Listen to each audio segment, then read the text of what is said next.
Imagine for a moment that you're standing at a crossroads in your life. On one side, there is the familiar path, routine, comfort, and average results. On the other, there is an unmarked road, the road of possibility, wealth, and achievement. The question is, what separates the people who take that second road and reach extraordinary success from those who remain stuck where they are? Back in the 1930s, Napoleon Hill asked that same question. Commissioned by the great steel magnate Andrew Carnegie, Hill spent over 20 years studying the lives of more than 500 successful men and women, industrial giants like Thomas Edison, Henry Ford, Alexander Graham Bell, and countless others. He wanted to uncover the secret of success. The result was one of the most influential self-help books ever written, Think and Grow Rich.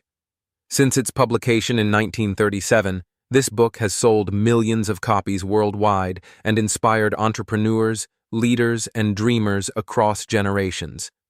But let's be clear, Think and Grow Rich is not just about money. At its heart, it's about a philosophy of achievement, a set of timeless principles you can apply to any goal, whether it's financial independence, career growth, or personal fulfillment. In this video, we'll dive deep into Hill's 13 principles of success. You'll not only hear what each principle is about, but also how to apply it to your own life. And along the way, I'll share my own reflections, modern examples, and practical ways you can put these timeless lessons into action. So, let's begin with the very first, and perhaps the most important, principle: desire. Welcome to Mind Spark, where great books meet powerful ideas. Napoleon Hill begins with a bold statement. The starting point of all achievement is desire. Think about that for a second.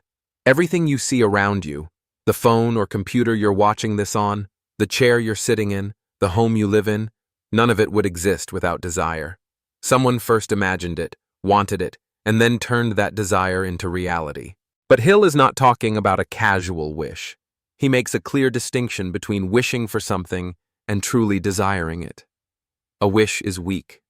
It's like saying, "It would be nice if I had more money," or "I hope I get a better job someday."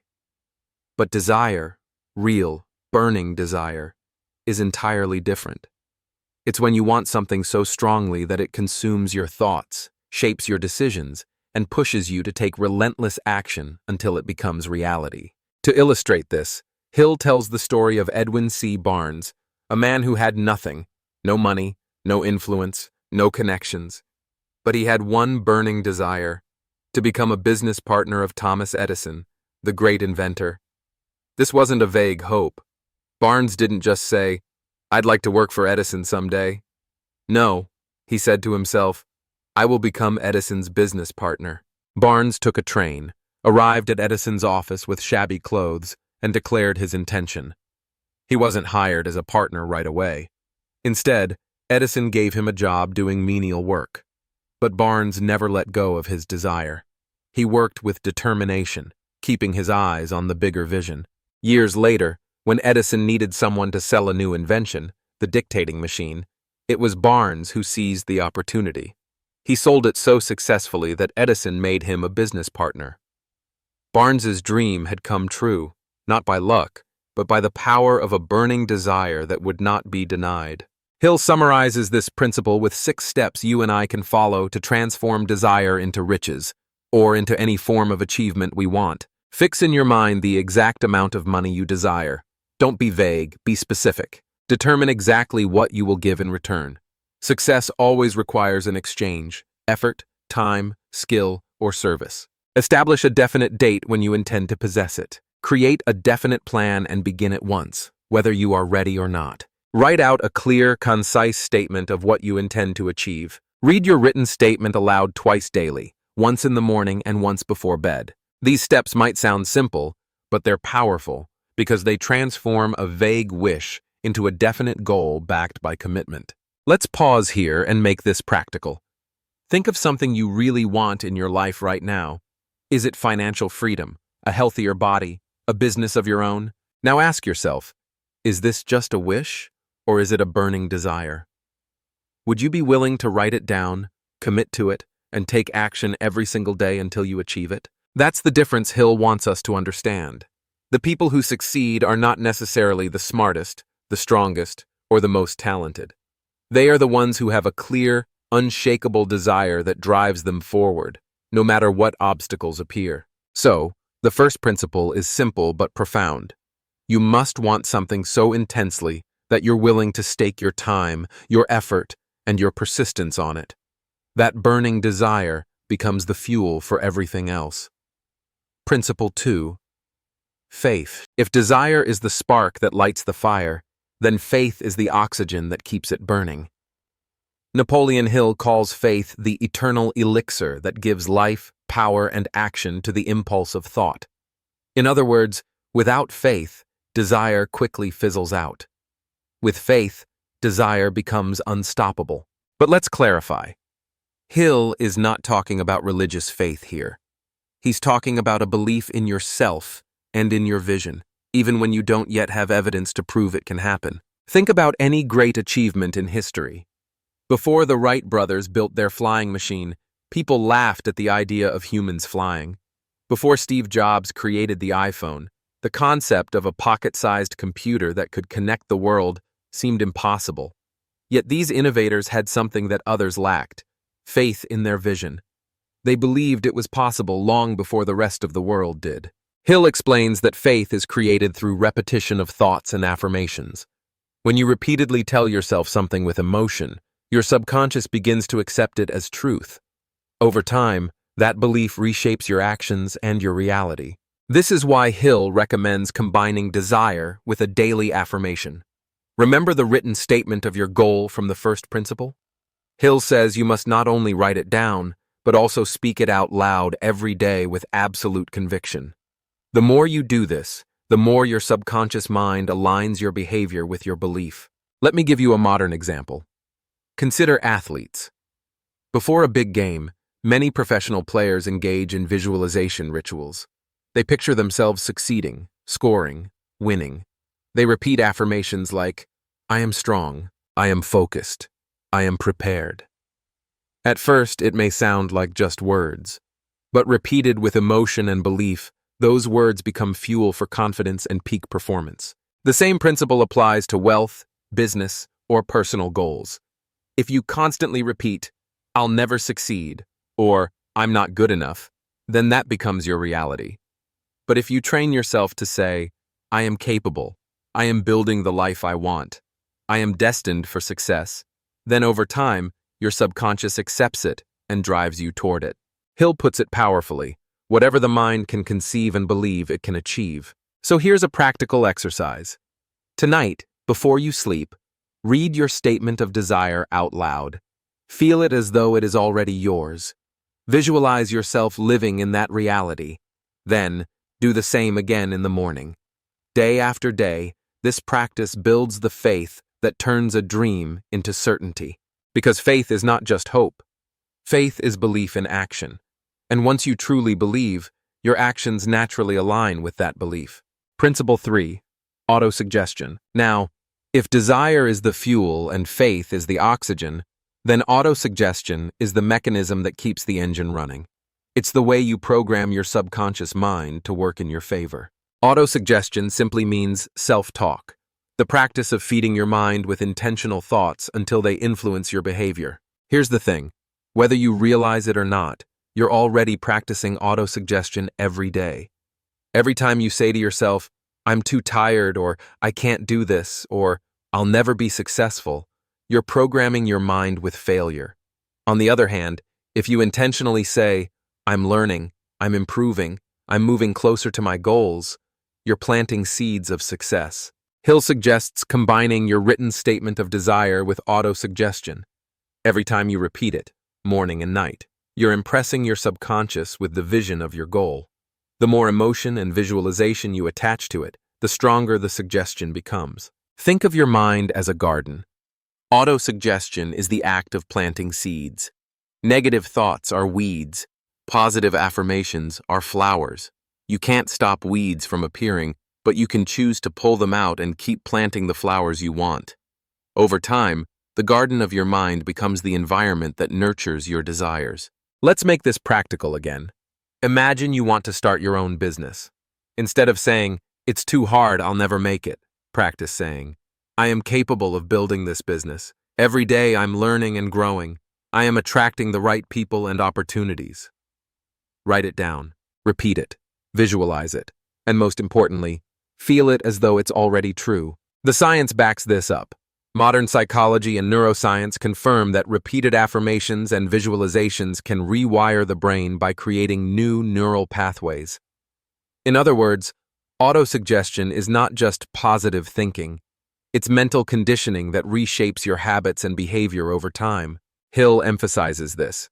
Through the dominating thoughts which one permits to remain in the conscious mind, whether these thoughts be negative or positive, is the agency by which the subconscious mind works. So, the principle is simple.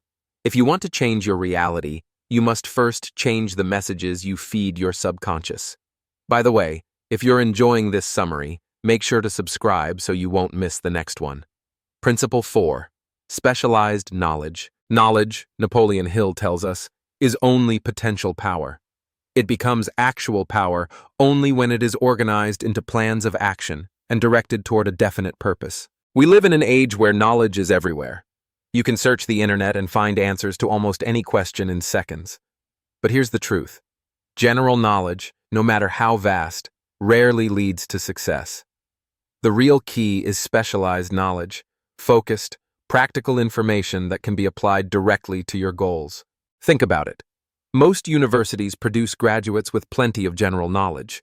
Yet how many of them truly succeed in their chosen fields?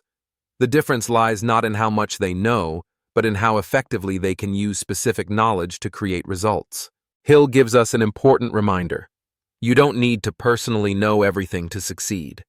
You simply need access to specialized knowledge and the wisdom to organize it. Consider Henry Ford. He didn't personally know the technical details of how every part of an automobile worked. Critics once mocked him as uneducated because he couldn't answer certain academic questions. But Ford didn't need to.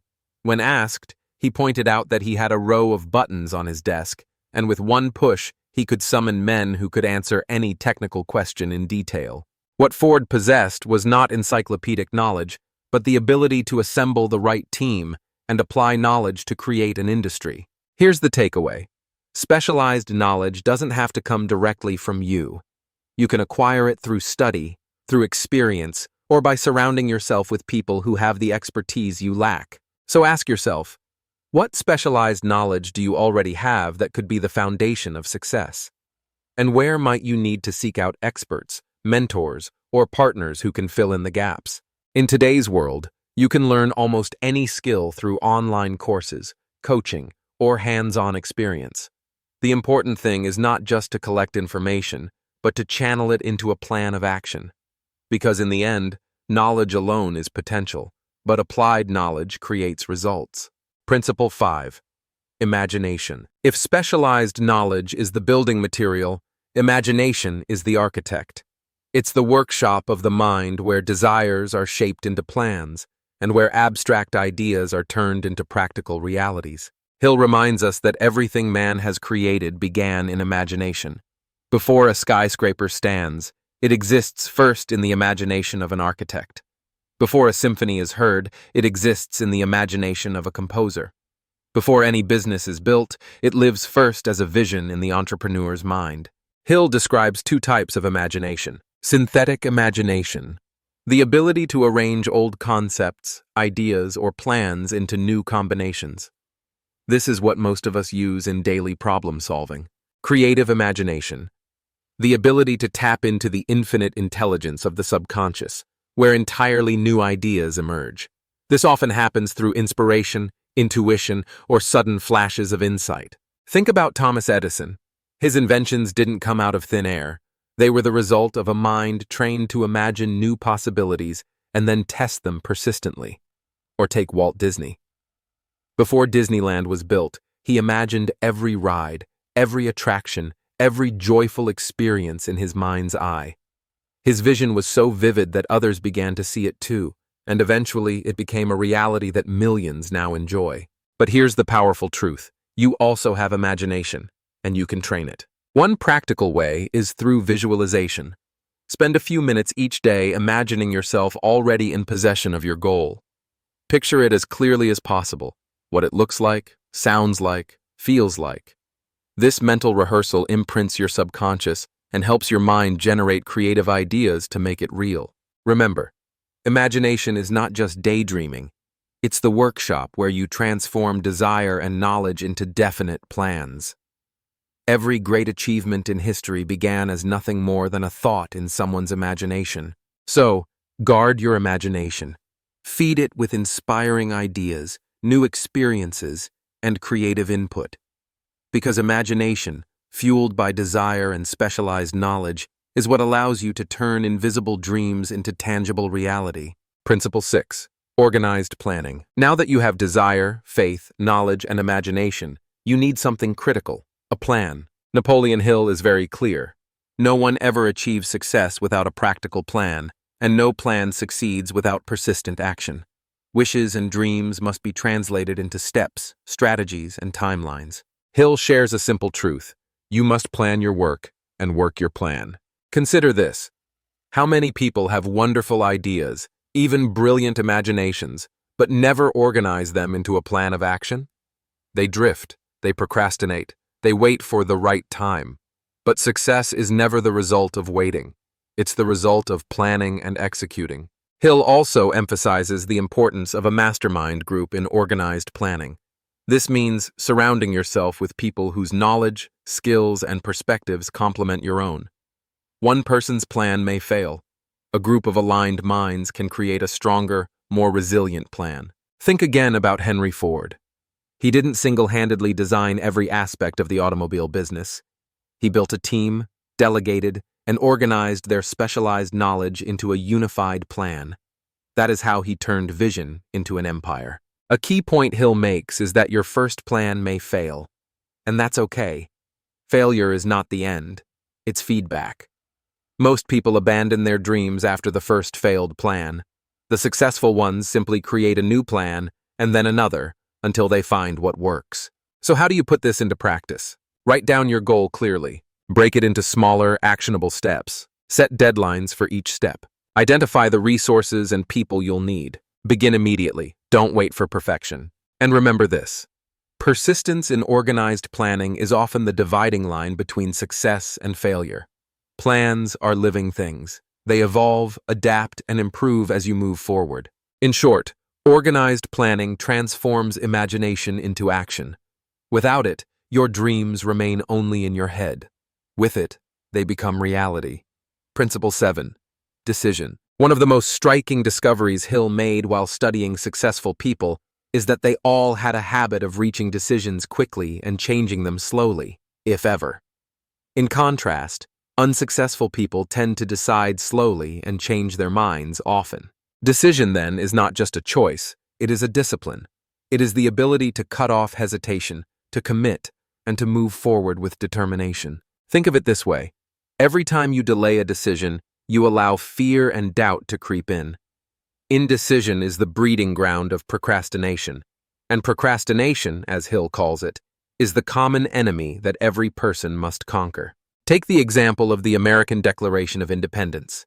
In 1776, a group of men signed their names to a document that declared freedom from the British Crown. In doing so, they made a decision that risked their lives, their fortunes, and their reputations. They signed, knowing that if they failed, they could be executed for treason. Yet their decisiveness changed the course of history. On a more personal level, consider your own life. How many opportunities have you missed because you hesitated too long to make a decision? How often have you let fear of what others might think stop you from taking action? Hill urges us to develop the habit of decisiveness. That means trusting your judgment after careful thought, not being swayed by the opinions of others, moving forward even when the path isn't guaranteed. Remember, the world admires boldness. Opportunities often come to those who decide swiftly and act with confidence. So the question to reflect on is, what decision are you avoiding right now that could change your life if you made it today? Principle 8. Persistence. If decision is about commitment, persistence is about endurance. Hill defines persistence as the sustained effort needed to induce faith and transform desire into reality. In other words, Persistence is the glue that holds all the other principles together. Without it, even the strongest desire and the best-laid plans fall apart. History is filled with stories of persistence. Thomas Edison tested over 10,000 different materials before he perfected the electric light bulb. Most people would have given up after a few failures. Edison famously said, "I have not failed. I've just found 10,000 ways that won't work." Think also of Abraham Lincoln. Before becoming President of the United States, Lincoln faced numerous defeats, lost elections, failed business ventures, personal tragedies. Yet he persisted, and eventually his leadership preserved a nation during its darkest hour. Persistence is not glamorous. It's the daily grind, the willingness to keep going even when progress seems invisible. It's saying, "I will keep moving forward no matter how many times I stumble." Hill points out that the most common cause of failure is quitting when defeat is only temporary. Success often comes just a step beyond the point where most people stop. How do you develop persistence? Strengthen your desire. Make sure it's truly burning. Build faith through affirmation and visualization. Surround yourself with a supportive mastermind group. Create definite plans and stick to them. Develop a habit of discipline, showing up every day. Persistence is not about never falling. It's about refusing to stay down when you do. And it's often the very trait that separates the successful from everyone else. Principle 9, the mastermind. No one succeeds alone.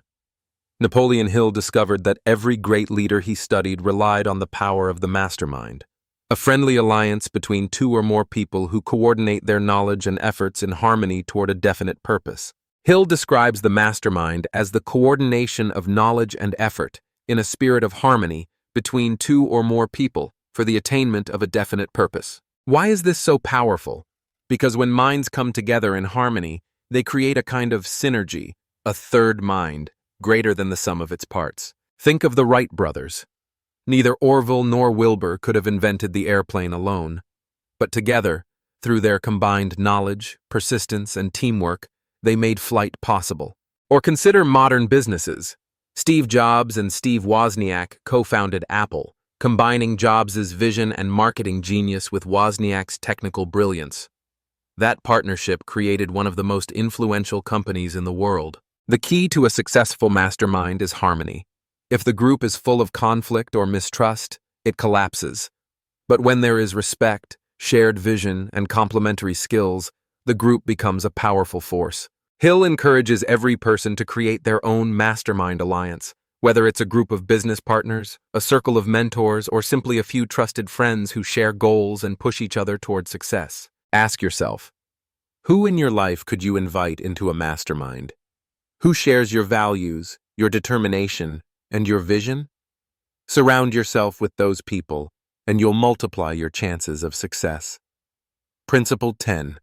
The subconscious mind. Napoleon Hill calls the subconscious mind the connecting link between your conscious thoughts and the infinite intelligence of the universe. Think of your subconscious as fertile soil. Whatever seeds you plant, positive or negative, will grow. The thoughts you dwell on, the emotions you attach to them, and the affirmations you repeat all sink into your subconscious and eventually manifest in your actions and circumstances. This is why desire, faith, and autosuggestion are so critical. They are the tools you use to program your subconscious with empowering thoughts. And once an idea takes root there, it begins to influence everything you do, often without you even realizing it. Here's an example. Have you ever been deeply focused on a problem, only to have the solution pop into your mind unexpectedly, perhaps while showering, exercising, or just before sleep? That's your subconscious at work. It continues processing and connecting ideas even when your conscious mind is busy elsewhere. Hill urges us to feed the subconscious mind with positive, definite goals through repetition, visualization, and belief. Because if you don't consciously program it, your subconscious will absorb whatever environment and influences you expose it to: fear, doubt, negativity. So, treat your subconscious like a powerful ally. Guard what you allow into it. Feed it daily with affirmations, goals, and visions of success. Over time, it will guide your behavior, attract opportunities, and align your life with the images you've impressed upon it. Principle 11. The brain. Hill describes the brain as both a broadcasting and receiving station for thought. In modern terms, you could think of it as a transmitter and receiver of energy. When you focus intensely on a goal, fueled by emotion and desire, your brain sends out a kind of mental frequency. Others, consciously or unconsciously, pick up on it. This is why enthusiasm and passion are contagious. People feel your energy even without words. At the same time, your brain also receives vibrations of thought from others.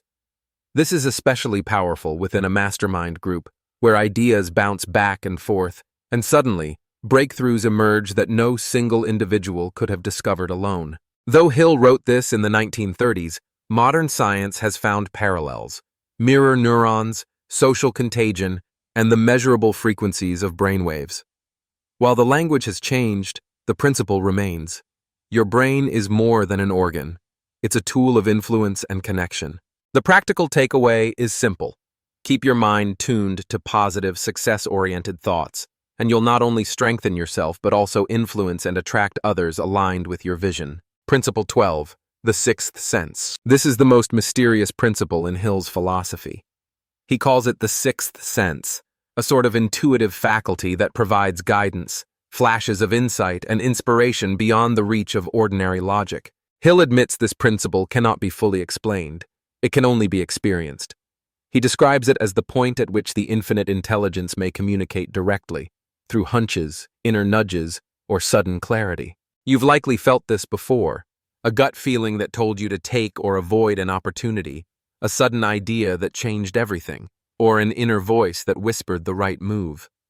When trained and trusted, this intuitive sense can become one of your greatest assets. But Hill emphasizes, the sixth sense only becomes reliable after you've mastered the other principles: desire, faith, persistence, and so on. In other words, intuition is sharpened through discipline, not laziness. The more you align your conscious and subconscious mind with positive purpose, the more your sixth sense becomes a guiding compass on the path to success. Principle 13. Overcoming fear. Finally, Hill closes with a sobering truth.